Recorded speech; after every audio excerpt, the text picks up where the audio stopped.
Subscribe sekarang channel YouTube Novelas Kadina. Bab Gratis. 7358. San Mengmeng adalah orang yang paling cakap bagi Claire sejak berdirinya perusahaan. Melihat San Mengmeng di sini, Claire yang sederhana tidak banyak memikirkannya. Dia pikir ini mungkin hanya kebetulan. Tanpa diduga, San Mengmeng menghampirinya dan berkata dengan hormat, "Bos Wilson, aku menunggumu di sini atas perintah Butler Tang. Aku akan mengantarmu kembali ke Thomson Yipin nanti. Kita akan berangkat malam ini, dan aku akan menemanimu dan orang tuamu." Claire menatapnya dengan ngeri. Ia memiliki banyak pertanyaan di benaknya, tetapi untuk sesaat ia tidak tahu harus mulai dari mana. San Mengmeng mengulurkan tangan untuk mengambil koper dan ranselnya, lalu berkata dengan sedikit malu, "Maaf, Tuan Wilson, karena alasan khusus, saya belum bisa memberitahu Anda identitas saya. Saya bawahan kepala pelayan Tang, dan saya di sini untuk melindungi keselamatan Anda." Claire tersadar kembali, tiba-tiba tersenyum kecut, dan berkata dengan canggung, "Kurasa kau di sini untuk memata-mataiku, kan? Kau datang ke sini tak lama setelah studioku berdiri. Banyak orang mengundurkan diri karena tekanan, tetapi kau tak pernah mengeluh atau merasa lelah. Kupikir akhirnya aku menemukan tangan kanan, tapi aku tak menyangka ada hal lain yang terjadi." San Mengmeng berterus terang dan berkata sambil tersenyum, "Bos Wilson, sayalah yang pertama kali menyembunyikan kebenaran. Saya mengerti prasangka Anda terhadap saya. Saya tidak bisa memaafkan penyembunyian dan penipuan saya. Saya hanya bisa memberitahu Anda bahwa meskipun saya bukan seorang prajurit, saya telah menjalani pendidikan dan manajemen militer yang paling ketat sejak kecil. Jadi, sebagai seorang prajurit, saya menganggap mematuhi perintah sebagai kewajiban saya. Anda memerintahkan saya untuk tetap di sisi Anda, dan saya harus melakukannya." Claire bertanya padanya, "Jika kamu diperintahkan membunuhku, kamu akan melakukannya tanpa ragu, kan?" San Mengmeng tidak menjawab pertanyaan agresifnya, tetapi menjawab dengan jujur, "Jika perintah itu mengharuskan aku mati untukmu, aku tidak akan ragu." Claire tidak menyangka San Mengmeng akan memberinya jawaban seperti itu. Pada saat ini, ketidakbahagiaan dan perasaan tertipu dalam hatinya lenyap seketika. Ia memahami dan menghayati San Mengmeng. San Mengmeng memiliki posisi dan pendiriannya sendiri. Ia sedang menjalankan tugasnya. Baginya, wajar saja jika tidak ada yang benar atau salah. Jawabannya juga sangat cerdik. Jika ia diperintahkan untuk mati demi dirinya sendiri, ia akan melakukannya tanpa ragu. Subteksnya adalah jika ia benar-benar diperintahkan untuk bunuh diri, ia akan melakukan hal yang sama. Membunuh orang dan mati demi orang lain, selama itu perintah, tidak ada bedanya baginya. Maka, ia tak kuasa menahan desahan. "Kamu baru 20-an, kok bisa begitu setia pada mereka? Kamu masih muda, bukankah seharusnya kamu mencari makna hidupmu sendiri?" San Mengmeng tersenyum dan berkata dengan tenang, "Bos Wilson, mereka memberiku kehidupan yang kubutuhkan. Jika bukan karena mereka, aku dan ibuku pasti sudah lama meninggal. Mereka memberiku pendidikan militer sejak kecil, bukan agar aku bisa membalas budi mereka di masa depan, melainkan agar aku bisa membunuh musuh-musuhku. Aku melakukannya, dan mereka tidak membatasi kebebasanku. Aku memilih untuk tinggal dan bekerja untuk mereka, bukan hanya karena mereka begitu baik kepadaku, tetapi juga karena mereka sungguh orang-orang baik." Claire mengangguk bingung dan mendesah pelan, "Baiklah, kalau kamu ikut kami akan meminta seseorang yang kami kenal untuk menjaga kami. Di mana kamu parkir mobilmu? Ayo pergi." San Mengmeng tersenyum dan berkata, "Bos Wilson, sejujurnya, kali ini aku akan meninggalkan Tiongkok bersamamu. Begitu sampai di sana, aku dan rekan-rekanku yang sebenarnya akan mengurusi kehidupan sehari-harimu dan keluargamu. Kita mungkin harus hidup bersama untuk waktu yang lama di masa depan." Claire gembira mendengarnya, tetapi segera tenang kembali dan berkata lembut, "Apakah mereka memintamu untuk tinggal dan mengawasi kami? Apakah mereka takut aku tidak bisa mengendalikan diri dan menghubungi Charlie?" San Mengmeng berkata, "Bos Wilson, sejujurnya, mengingat krisis yang dihadapi Tuan Muda, dia mungkin tidak aman bahkan jika Anda meninggalkannya sepenuhnya. Dalam keadaan darurat, sebenarnya tidak ada perbedaan antara pengawasan dan perlindungan." "Aku mengerti." Claire mengangguk sedikit. Kemudian, San Mengmeng membawanya ke tempat parkir, di mana sebuah mobil bisnis berwarna hitam sudah terparkir. San Mengmeng memasukkan barang bawaannya ke bagasi, membuka pintu geser samping dan membiarkan Claire masuk terlebih dahulu, lalu dia duduk di kursi pengemudi. Setelah menyalakan mobil, San Mengmeng berkata kepada Claire, "Tuan Wilson, kami berencana berangkat pukul 9 malam ini.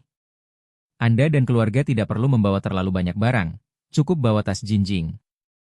Jika ada yang perlu Anda bawa, foto saja dan kirimkan kepada saya. Saya akan mengatur seseorang untuk datang malam ini untuk mengemas dan memuat mobil. Barang-barangnya mungkin tiba sehari lebih lambat dari Anda. Claire terkejut dengan profesionalisme pihak lain, tetapi setelah memikirkannya dengan cermat, dia merasa lega. Jadi dia bertanya, apakah kita meninggalkan negara ini lewat air? Ya, kata San Mengmeng, kapal barang sudah berlabuh di pelabuhan Daocheng. Setelah tiba pagi-pagi sekali, kita akan langsung naik ke kapal. Claire berkata dengan cemas, kalau kita naik kapal kargo, bagaimana aku harus berkomunikasi dengan orang tuaku? Aku belum memberitahu mereka. Aku berencana memberitahu mereka setelah aku kembali bahwa aku akan mengajak mereka jalan-jalan selama beberapa hari. San Mengmeng tersenyum dan berkata, jangan khawatir. Gerbong bisnis kita punya sekat yang bisa diangkat di tengahnya. Setelah kamu membiarkan orang tuamu masuk ke dalam mobil di malam hari, kamu bisa duduk di kursi penumpang dan membiarkan orang tuamu duduk di kabin belakang. Ketika sekat itu terangkat, gas anestesi yang tidak berwarna, tidak berbau, dan tidak berbahaya akan dilepaskan ke kabin belakang. Gas ini akan membuat mereka tertidur lama. Lalu kita akan langsung menuju kapal barang, yang memiliki kamar-kamar yang lengkap. Ketika mereka bangun, kita sudah memasuki lautan lepas. Kamu bisa menceritakan semuanya kepada mereka. Aku yakin mereka akan mengerti. Claire terkejut dan berkata, apakah ini begitu sederhana dan kasar? Baiklah.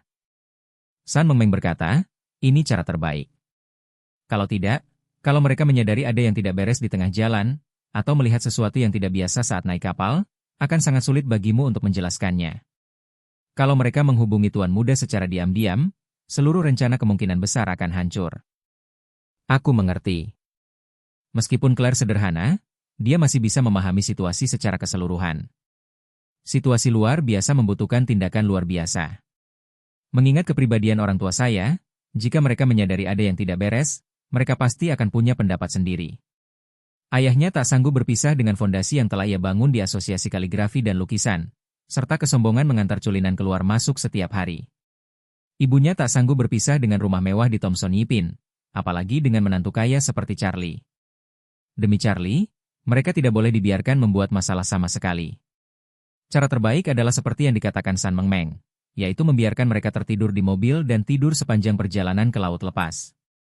Ponsel orang tuanya tidak memiliki kemampuan komunikasi satelit, jadi begitu mereka berada di laut lepas, mustahil bagi mereka untuk menghubungi Charlie secara diam-diam, bahkan jika mereka mau. Begitu dia memikirkan hal ini, dia berkata kepada San Mengmeng, apakah kamu yakin anestesi tidak akan membahayakan tubuh mereka? Tentu. San Mengmeng berkata dengan tenang, tidak ada salahnya. Ini hanya akan memungkinkan mereka merasakan tidur nyenyak yang belum pernah ada sebelumnya. Dan jangan khawatir, kami memiliki tim perawatan medis yang terdiri dari 15 orang di dalam pesawat saat ini. Mereka membawa peralatan medis tercanggih dan akan ikut bersama kami. Mulai sekarang, tim ini akan melayani Anda dan keluarga secara eksklusif. Claire tanpa sadar berkata, ini terlalu merepotkan. Tidak perlu repot-repot. Beri kami lingkungan yang memungkinkan kami hidup normal. San Mengmeng berkata dengan serius, Tuan Wilson, atau haruskah saya memanggil Anda Nyonya Wade? Anda adalah istri Tuan Muda. Kami membawa Anda dan keluarga Anda pergi tanpa memberitahu Tuan Muda. Ini sudah merupakan pengkhianatan besar. Jika kami tidak menjaga Anda dan keluarga Anda dengan baik, bagaimana kami akan menghadapi Tuan Muda di masa depan?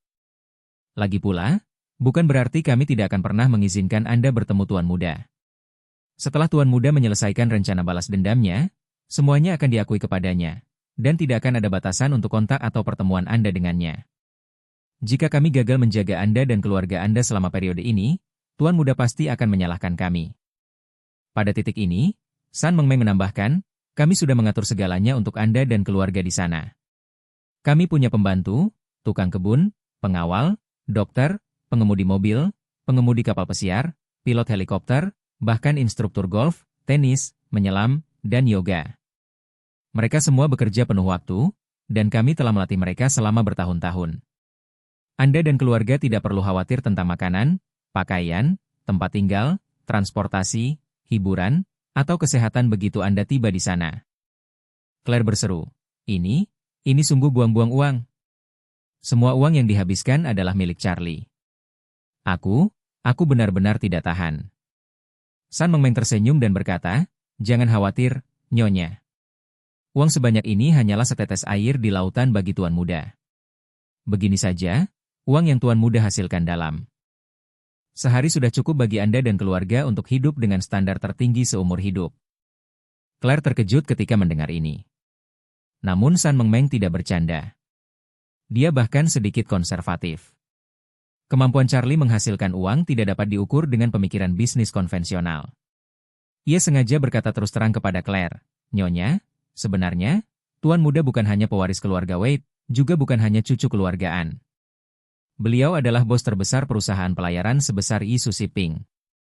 Saya tidak tahu apakah Anda tahu bahwa ketika pelayaran sedang paling menguntungkan, sebuah kapal kontainer bisa menghasilkan ratusan juta dolar dari hasil pengiriman per perjalanan, dan Yisu Shipping memiliki lebih dari 100 kapal dari berbagai jenis yang berlabuh." Claire bertanya dengan kaget, "Satu kapal? Sekali perjalanan saja biayanya ratusan juta dolar? Ini terlalu mahal." San Mengmeng tersenyum dan berkata, "Mungkin kedengarannya berlebihan, tapi Anda mungkin tidak tahu bahwa biaya pengiriman meroket akhir-akhir ini. Biaya pengiriman satu kontainer dari Asia Timur ke Amerika Serikat telah melonjak hingga 20.000 dolar. Dan kapal kontainer terbesar di bawah Yisu Shipping terisi penuh dengan 24.000 kontainer. Dengan kata lain, pendapatan pengiriman kapal kontainer ini dari satu perjalanan dari Tiongkok ke Amerika Serikat melebihi 400 juta dolar AS dan itu dalam dolar AS. Bahkan jika Anda menjalankan mesin cetak uang sampai berasap, mesin itu tidak dapat mencetak uang secepat itu." San Mengmeng tidak mengatakan apa-apa lagi. Dia tahu bahwa meskipun begitu, profitabilitas Yisu Shipping tidak sebaik lelang pil permajaan Charlie. Total biaya hidup keluarga Claire yang beranggotakan 3 orang di Tahiti tidak akan melebihi 50 juta dolar AS setahun paling banyak, jadi ini benar-benar hanya setitik air di lautan. Alasan dia memberitahu Claire tentang pengiriman Yisu sebenarnya karena dia berharap Claire akan mengurungkan niat untuk bertemu Charlie lagi. Semua bawahan Margaret Ann tahu bahwa Margaret Ann berharap Claire bisa hidup nyaman dan tenang di Tahiti dan tidak akan pernah kembali untuk bertemu Charlie lagi. Ekspresi Claire sedikit melankolis saat ini.